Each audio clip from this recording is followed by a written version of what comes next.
Gyere, kimegyünk a papudoshoz, már kezdődik a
Tisztelettel köszöntöm az itt megjelent publikumot,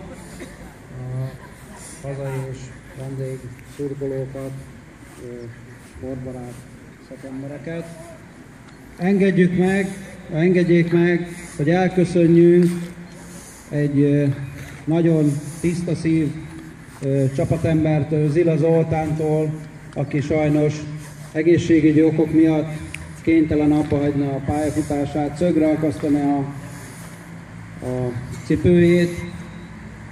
A régi vezetés nevében is, Tóth Mihály elnök úr nevében, Bence Zoltán alelnök úr nevében és Duhai Ildikó, aki ugye a titkár volt.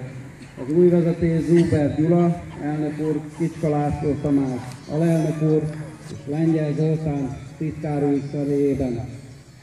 Zila Zoltánról rövid pályafutás, illetve hosszú pályafutásáról röviden annyit szeretnék mondani. Született Albertísán 1977. 12. 21-én.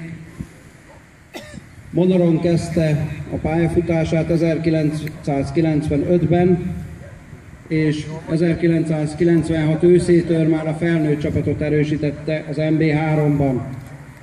Az következő eredmények születtek.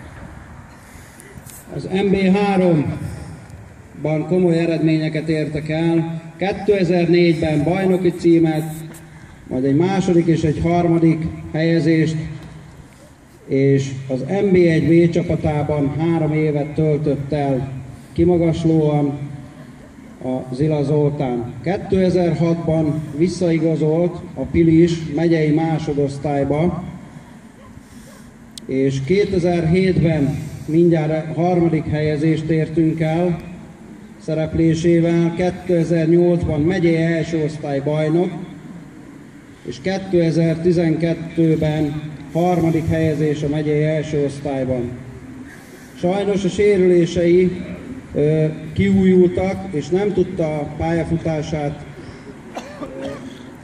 tovább folytatni. Megjegyezni kívánom, hogy 2006-tól 75 mérkőzést játszott le az Zoltán. Szívvel, lélekkel erősítette a Pilis csapatát. És a mai napon 2013. 11. hó 17-én ünnepei és keretek között Darvasi Lászlótól idéztem. Köszönöm szépen, és megkérem a régi elnök urat, Tóth Mihályt, hogy adja át a szerény ajándékunkat.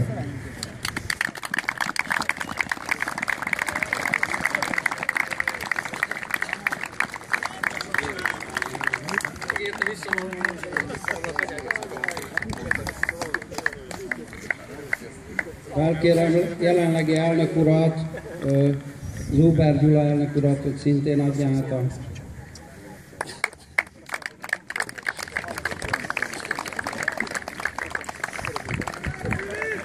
a titkárunkat, Lengyel Zoltán urat. El vagyok engedve?